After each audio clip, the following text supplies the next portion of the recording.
Bueno, doctor de la Morena, querido Enrique, vamos a seguir hablando del COVID, que es lo más importante. Esta mañana la presidenta de la Comunidad de Madrid ha hablado mucho y muy bien, y en qué términos, de la gente de Sanidad, de Escudero, de Zapatero, etcétera.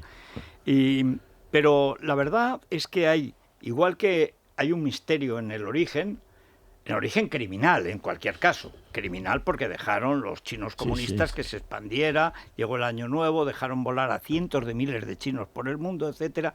Y luego, como cuento en el libro de la Vuelta del Comunismo, usaron la diáspora china para acaparar material sanitario que luego revendieron al resto del mundo. Es decir, es una asociación delictiva, bueno, como todo partido comunista. Bueno, pero el COVID como tal, también, conforme ha ido desarrollándose, y a lo largo de este tiempo hemos traído el doctor a muchos especialistas, también ha ido evolucionando y hemos ido conociendo cosas. Y hay partes, digamos, que hemos ido conociendo y sabiendo remediar del COVID, pero siguen apareciendo cosas especialmente malas. Van a seguir. Sí, y van a seguir. Y van a seguir, exacto. Y para eso tenemos hoy aquí a la vicepresidenta de la Sociedad Española de Médicos Generalistas y de Familia. Bueno, que es que están haciendo. Encantada. Exacto. Irene, bienvenida. Irene Arnaz es licenciada en Medicina y Cirugía. Hemos estado ahora hablando, estudió en Sevilla, una facultad clásica y muy buena, con un profesorado siempre de primera clase, ¿no? Hay cosas, ¿verdad? Hay sitios, por ejemplo, Sevilla y Zaragoza, siempre han tenido una tradición de medicina. De medicina, siempre, sí. Claro. Bueno, pues cuando hemos estado hablando le pregunto de dónde había estudiado, y me dice Sevilla, y es que más se le nota, ¿no?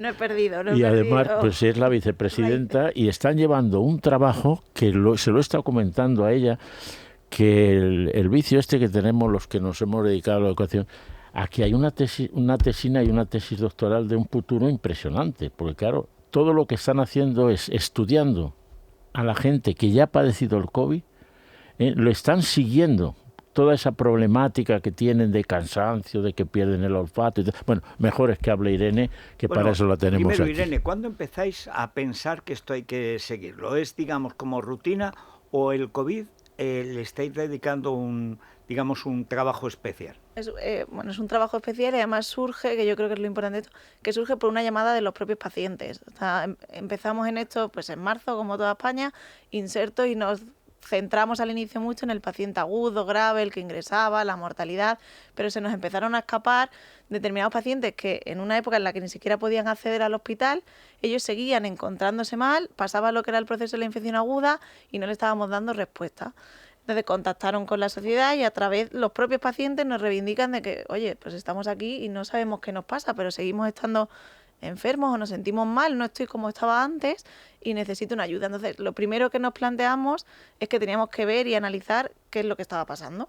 Y para ello lo que hicimos en julio, o sea que ya parece que hace mucho, pero fue hace poco y más en ciencia, en julio dijimos, bueno, vamos a preguntar y vamos a hacer como una primera encuesta a ver qué síntomas y qué nos están contando estos pacientes que les ocurre.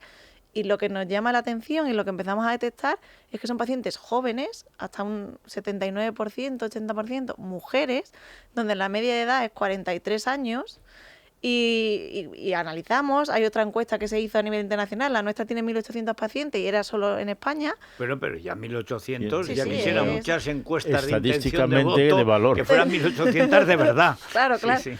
Además era contestar a unas sencillas preguntas a través de vuestra página web, ¿verdad? Exacto, sí, era un cuestionario, ¿vale? Y ver exactamente qué síntomas nos referían y demás.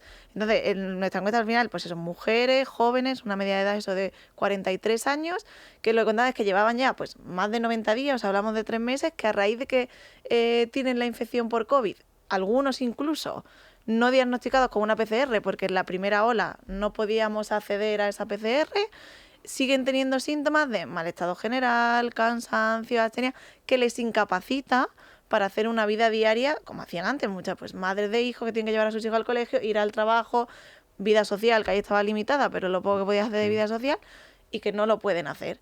Entonces, nos planteamos, oye, aquí hay un problema y nosotros, pues como médicos de familia, que somos la primera puerta y los más accesibles a estos pacientes, tenemos que investigarlo. O sea, no es que tengamos la respuesta, pero por lo menos sí que tenemos que escucharle, oírle y ver qué opciones o qué nos podemos plantear. Y así es como empezó un poquito esto. Bueno, es muy interesante además que sean médicos de familia, porque siempre recuerda a Enrique que lo primero, que lo decía ya Marañón, el gran instrumento de trabajo del médico es una silla y escuchar. Y escuchar al paciente, que naturalmente en los grandes hospitales llegas y antes de entrar ya te han atizado 3 recetas y te han largado. Y escribir. Pero hemos atendido a 600.000 en un día. Sí, ya han dado 2 millones de recetas, pero ustedes no han escuchado al enfermo. Y este es un gran problema, que cuando se plantea una enfermedad nueva y especialmente mala y complicada, muy retorcida, porque ha habido 2 casos más de SARS, también graves, no tan graves y sobre todo no tan complicadas como este. En esa... Muchos han sobrevivido, muchos han pasado el virus, no se han enterado y son asintomáticos.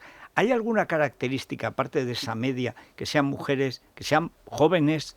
Es decir, que en teoría tendrían que tener una capacidad de reacción y digamos, de absorber los efectos malos de la enfermedad. ¿Hay algo que hayáis ido detectando ya desde el principio que os sonaba raro, que es lo que os puso, digamos, más a trabajar? Lo que nos puso a trabajar mucho es que parece que no es el mismo perfil del paciente que nos han contado siempre, que es el que hace la neumonía, la neumonitis y las complicaciones graves. Porque ahí teníamos, que era el factor de riesgo que siempre buscábamos, pues al varón, con sobrepeso, hipertenso y demás, que ese sabíamos que cumplía un estándar para hacer una infección aguda por coronavirus y que fuera grave, y con un alto potencial de mortalidad o de acabar en una UCI con complicaciones. Y esto era todo lo contrario. Pacientes que a lo mejor en la primoinfección, en la infección aguda, no desarrollaban unos síntomas tan alarmantes, pero lo que sí acarrean a lo largo del tiempo es mucha incapacidad. ¿Teorías de por qué ocurre esto? Hay diversas, fundamentalmente ahora nos movemos en 3. Una es que se han hecho estudios de que parece que el virus queda acantonado en determinados sitios del organismo y quedan restos del virus, que puede ser lo que provoca esta sintomatología. Luego hay otra teoría que es un fallo como en la inmunidad de esos pacientes. Pues a lo mejor, pues, como un ejemplo para que podamos entenderlo todo, nos hacemos una herida, nuestro proceso para cicatrizar esa herida desencadena una serie de respuestas, una cascada de procesos inflamatorios para curar esa herida. Pues hay pacientes que a lo mejor esa respuesta inflamatoria queda más tiempo en ese organismo y genera unos daños, ¿no? Que es como a lo mejor muchas patologías que hablamos inmunes, autoinmunes. O un herpes puede ser, una calentura, parecido a eso. Más que un herpes, por ejemplo, tenemos muchas patologías, por ejemplo, pues, hay tipos de diabetes en esto, que es nuestro propio organismo a veces el que desarrolla una respuesta contra nosotros mismos que puede cronificar esta inflamación. Entonces, trabajando con eso, o a lo mejor no es solo 100% una teoría, 100% la otra, a lo mejor es una cosa mixta. Y es donde tenemos que hacer ahora estudios e investigar para poder dar respuesta a estos pacientes. Estáis con la vacuna, de hecho. Hay una cuestión, efectivamente, Irene, una de las cosas que yo he leído últimamente, dentro de lo poco fiable que está siendo en general la información que se da. Hay que decir que los medios de comunicación han estado a la altura de los políticos, es decir, a la altura del betún. Es una verdadera vergüenza. Con tal de conseguir clics, es un alarmismo disparatado. Lo que se ha hecho con las vacunas y con la AstraZeneca es de cárcel. Digo, en los medios de comunicación. Los políticos ya es de paredón, pero bueno. Pero hay, entre las cosas que se han publicado sin buscar el clickbait, sino porque era información, está que se estaba viendo que las vacunas iban de alguna manera limpiando el organismo. Puede tener que ver con eso que decías de esos síntomas, no síntomas, esa parte, digamos, de la enfermedad que queda acantonada, como arrinconada en un sitio y que no se va. ¿La vacuna puede ayudar a limpiar el organismo de eso? Pues en eso estamos, y de hecho ahora hemos lanzado otra encuesta, que bueno, ya venía preparada para esto y voy a sacar resultados preliminares que todavía no ha acabado. Vale, tenemos ya 111 respuestas de pacientes COVID persistentes que han sido vacunados, ¿vale? Sí. Pero es verdad que un 50% de ellos dicen que ni mejora ni empeora. ¿Vale? Que se queda igual. El 50%. Eso es. Luego hay del otro 50%, hay un porcentaje, un 20 y tantos % que dice que mejora y otro 20 y tantos % que que empeora, ¿vale? Entonces aquí tenemos que barajarnos con dos teorías. Es verdad que todavía son muy pocos pacientes, porque son 111, teníamos una muestra inicial de 1.800 que teníamos ya diagnosticados de COVID persistente, pero claro, que todavía falta mucha vacunación. Sí. Bueno, y falta mucha vacunación porque además estamos hablando de que son gente joven, que todavía no les ha llegado la vacuna. Claro, y además habéis analizado un sector que tiene que ver, por ejemplo, con la enfermería, con personas claro, que probablemente estos que están vacunados pues son médicos o son profesionales sanitarios, ¿no? O personal esencial que haya sido vacunado. Pero sí que llama la atención que parece que hay gente que se queda igual, gente que mejora y gente que empeora. Y podría tener las dos explicaciones que estamos barajando como hipótesis, nos pueden dar respuesta, porque claro, si tenemos la teoría de que el virus queda acantonado, probablemente si yo potencio con una vacuna el sistema inmune, esos pacientes deberían mejorar.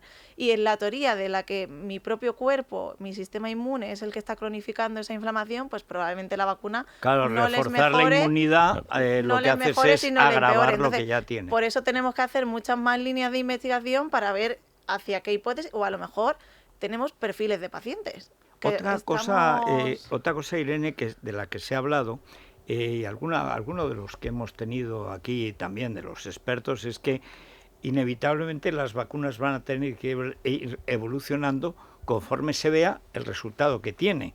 Es decir, es posible que también las vacunas se vayan modificando, pensando también en esta persistencia, además persistencia de síntomas que por lo que cuenta son realmente graves, o sea, difíciles de arreglar. Vamos, que no se puede vivir así. Claro, si algo llama la atención de esto es que un 30% de estos 1.800 pacientes decían que no eran capaces de asearse, de los cuidados higiénicos habituales, que esos síntomas que persistían más de 90 días les dificultaba una vida. Porque ¿cuáles son los que más se están dando? Yo he oído hablar de la niebla mental, he oído hablar de la pérdida del olfato, pero los más incapacitantes, sobre todo, ellos hablan de mal estado general, astenia, que definida como un cansancio que no te deja levantarte de la cama, cefaleas, que tienen también muy persistentes, dolor torácico, dificultad para respirar.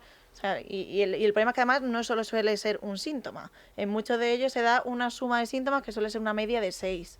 Y que además tiene un carácter fluctuante. Va y viene a lo largo. O sea, si un día te puedes levantar y te crees, pues ya me encuentro mejor, esto va para adelante, a lo mejor al día siguiente recae. Que eso simula un poco a los brotes que ya conocemos un poco de las enfermedades autoinmunes o inmunitarias que tenemos. Bueno, lo que planteas es una situación realmente de una persona hecha polvo, como se dice vulgarmente, ¿no? Sí, pero hecha polvo. Y además, psicológicamente eso, ¿cómo afecta? ¿Tiene un tiempo ilimitado? ¿Se va, digamos, aunque sea cronificando, pero va más leve o se mantiene igual? Pues eso es lo que estamos y lo que tenemos que... A ver, yo quiero ser optimista y yo quiero y espero que mejoren. Y tenemos que verlo. Es verdad que llevamos poco tiempo de evolución, porque al final llevamos un año. Los primeros pacientes de estos tienen un año de seguimiento, no tienen más. No podemos hacer como grandes pero es lo que hay, con esos bueyes hay que arar. Claro, es lo que tenemos pero tienen que seguir. Tienen que seguir. Claro, tenemos que seguir en esa línea y tenemos que ver cómo evolucionamos, pero está claro. Luego, además, no son pacientes, no digo que los médicos no les crean, ni muchísimo menos, pero que cuesta demostrar que todo eso te está pasando, ¿no? Porque la PCR negativiza, llega un momento en el que tú ya no tienes el virus y que incluso puede ser al principio de la infección, pero a ver cómo explicas tú que todo eso te está pasando y que te está invalidando para llevar a cabo tus actividades diarias, como pueden ser trabajar. O sea, ¿qué tribunal avala hoy día, ¿no?, que te está pasando todo eso? Me parece, porque estamos en pañales, doctora, porque todo esto acaba de empezar. Es verdad que se sienten estigmatizados, creo yo que sería la palabra, ¿no?, para emplear en estos casos. Y de hecho, o sea, nosotros como sociedad sí que hemos llevado a cabo un proyecto que va a salir esta semana, o si no la próxima que viene, es una guía en el que vamos a colaborar. La organización de la guía, por decirlo de alguna manera, va por nuestra sociedad, pero también por los pacientes, por la plataforma de afectados del long COVID, y con otras 40 sociedades en las que se incluyen muchísimas especialidades médicas, pero también fisioterapeutas, psicólogos, enfermería, porque al final te das cuenta que necesitas logopedas, necesitas todo. Se ha elaborado una guía para intentar que sirva de ayuda a todos los profesionales que nos estamos encontrando ahora con esta demanda en las consultas, dentro de que no vamos a darle un tratamiento específico porque no lo tenemos, pero sí una guía para que el proceder en estos pacientes sea un poco uniforme en todos. Porque si no, al final lo que nos encontramos es que depende con el médico que te toque, pues a lo mejor unos hacemos una cosa, hacemos otra, siempre con la mejor voluntad todos ellos, pero no teníamos un camino, una orientación, y por lo menos para intentar que todos esos pacientes pues tengan la misma evaluación, puedan acceder al mismo tipo de pruebas y tengan un camino más o menos uniforme. ¿Y deberían crearse unidades específicas de COVID persistente en los hospitales o en los centros de salud? Bueno, porque precisamente leí una información de la semana pasada que en Madrid estaban ya haciendo, me parece que era el Zendal, pero no recuerdo, pero uno de los hospitales clásicos, creo que era el Zendal, ya una unidad precisamente por los casos graves que necesitaban. En Getafe también, sí. En Getafe están haciéndolo ya. Bueno, porque efectivamente eso está llegando, es verdad que se está haciendo sobre la marcha conforme se va viendo la enfermedad. Pero, Irene, el gran problema es derivar, es decir, cuando llega un médico de familia y llega esta persona que tiene además a veces síntomas casi contradictorios, porque este virus es diabólico, es decir, es que por un lado te sube, por otro te baja, en fin, tremendo. El gran problema es precisamente no tener, digamos, esa guía para derivar pacientes, es decir, usted lo que necesita es un psicólogo, usted lo que necesita es un neumólogo, etcétera. Yo creo que no hay que derivar, y yo creo que aquí sí que le tenemos que dar una vuelta a la medicina, sino que hay que hacer una asistencia compartida. Al final estamos hablando de son pacientes que tienen distintos síntomas, sí, y que a lo mejor hay síntomas que pueden ser más específicos de una determinada especialidad u otra. Yo creo que ahí entra, pues que no hay que liderar nada, o sea, yo creo que hay que quitar el concepto de que tiene que haber un médico que lidere, sino que tenemos que ser un equipo multidisciplinar y que tengamos que atender al paciente de manera individualizada con un coordinador o con un gestor, que ahí yo creo que la figura fundamental es el médico de atención primaria, claro, que fuera como gestor, y en función de cada paciente determinar cuáles son los recursos que podemos ofrecerle que sean para ese paciente, porque probablemente el siguiente que acuda tendrá otros síntomas que a lo mejor necesita otros recursos, y al final lo que esta guía propone es eso, es una asistencia compartida, es decir, al final el paciente es el que también tiene que tomar sus decisiones y liderar parte de este proceso. Sí, pero que el que conoce al enfermo es el médico de familia. Claro, y claro, el médico el especialista lo puede tratar de algo concreto. Claro, pero a lo mejor necesita, además del médico de familia, otras 2 especialidades para eso, sí, claro, o una terapia ocupacional, o otra serie de recursos que tenemos y que a veces no le sacamos tanto partido por el hecho de que lo tenemos todo como más fragmentado. ¿Necesitan ustedes voluntarios para esas encuestas, por ejemplo, en la sociedad, o ya lo tienen más o menos cerrado? A ver, normalmente, como todo esto parte, y sin ellos hubiera sido casi imposible, de la propia plataforma del Long COVID Act, que son los propios pacientes afectados. Entonces, la gran riqueza es en que partimos de los pacientes, y son ellos los que han venido a nosotros, ellos nos han llamado y han prestado nuestra ayuda, y nosotros estamos encantados de colaborar. Al final son ellos, y el problema principal lo tienen ellos, y nosotros queremos darles una respuesta. Entonces no es cuestión de voluntarios o no, porque al final son los pacientes, están ahí, y teníamos 2 opciones: una, pasar de largo y no escucharlo, o una, involucrarnos con ellos e intentar dar respuesta a lo que está pasando, asumiendo que hay muchas cosas que todavía tenemos que progresar. Enrique, ¿quería preguntar algo? No, quería preguntarla acerca de la vacuna de AstraZeneca, que la semana pasada, el último fin de semana, el profesor Zapatero dijo que no sé si de 10.000 que habían citado para irse a vacunar, y preguntaban si era con la vacuna AstraZeneca, un 60% dijo que no. Yo ya he dicho la presidenta de Madrid que en Santander todavía ha sido peor, que ha habido prácticamente el 70 y tantos %, claro, no han ido por el miedo que se ha metido a esa vacuna, claro, en concreto. Exacto. Y eso es lo que yo quería preguntarla, que como tú muy bien has dicho antes, cuando llega un paciente, al primero que ve es a su médico, y en el que confía. Aconseja lo de la vacuna, por favor, de AstraZeneca. Yo me tengo que remitir a la ciencia, y en esto no son cuestiones políticas. Entonces, hay un informe de la EMA, de la Agencia Europea del Medicamento, donde reconoce que, y hubo un primer informe, si hacemos como el histórico de lo que ha pasado, porque yo entiendo que la gente también, la población, pues, al final desconfíe, porque vamos de un lado hacia otro. Hubo un primer informe donde la EMA reconoce que no se asocian los casos de trombosis habitual, pero en el último informe reconoce que hay un tipo de trombosis un poco especial y rara que parece que sí está asociado a la vacuna, ¿no? Una trombosis que se asocia a que tengamos unas plaquetas bajas y que además esta trombosis ocurre en lugares infrecuentes, no en los habituales que vemos los médicos en urgencias y demás como trombosis habituales. Pero aún así, la EMA en su informe dice claramente que ve que el balance riesgo-beneficio es favorable y que debemos seguir vacunando. Exacto. Por lo tanto, mi recomendación es clara y yo creo que hay que seguir vacunando. ¿Qué ocurre? ¿Qué estrategias políticas estamos teniendo? Pues la verdad es que no lo sé, las desconozco y tampoco sé por qué tomamos una decisión u otra, pero también puedo entender a la población que si en un momento hemos dicho que para de 18 a 50 años, luego subimos de 50 a 65, ahora bajamos y tal, y nosotros mismos no somos claros con la ciencia. Bueno, hay una cuestión añadida y la última que le quiero preguntar, porque es que esto es no parar, pero la última que ha dicho la ministra de Sanidad es que podían completar la segunda dosis de AstraZeneca con otras vacunas. Y ayer salió ya una nota diciendo, ¿esto a quién se le ha ocurrido? ¿Por qué? Es decir, ya dejarlos con una sería media vacuna, pero bueno, algo es algo. Pero tratar de completarlo con otra dosis es que es una ocurrencia política cada día. Habría que hacer estudios para ver si eso se puede hacer. No, hasta que no tengamos ciencia, no podemos hacer una recomendación, por lo menos si no hay algo cuando desconocemos. Cuando lo desconocemos totalmente. Pues nada, yo vi a Zapatero el Bueno vacunándose y en cuanto me llamen yo por supuesto voy. Aquí Astra y aquí Zeneca, o sea, es más. Bueno, muchísimas gracias de verdad, Irene, porque además se tiene el don de los médicos de familia, ¿verdad? Exacto. Yo la veo. Además voy a dejar así un inciso, hoy es el día de la atención primaria, así que vamos a aprovechar para sí, señor, que es esencial. Siempre el médico que se llamaba de cabecera. Toda la vida. Y el de familia. Exactamente, que te veía entrar y ya dices, ya. Como el abuelo, ¿no? Exacto. Ya estamos otra vez, porque te conocía. Pues eso. Bueno, muchas gracias. Gracias, doctor. Gracias, Irene. Y Divecol. Forte para el colesterol. 2 pastillitas, medio vasito de agua y a dormir. A dormir. Pero antes lávense los dientes, que si no llegan a vicepresidente y dan asco. De Parafarmacia Mundo Natural. Mañana a las 6 volvemos. Hasta mañana a las 6. Pásenlo bien. Mundo Natural. Es la mañana de Federico, con Federico Jiménez Los Santos. Libertad Digital Televisión sigue creciendo. Ya puedes vernos en nuestras nuevas demarcaciones de Alcobendas, Alcalá de Henares, Fuenlabrada y Collado Villalba. Y por supuesto, en Madrid. Si aún no nos ve, resintonice su televisor y podrá disfrutar de todo nuestro contenido. Programas exclusivos, tertulias, cine, ocio. No lo dude. Empiece a disfrutar de una televisión diferente.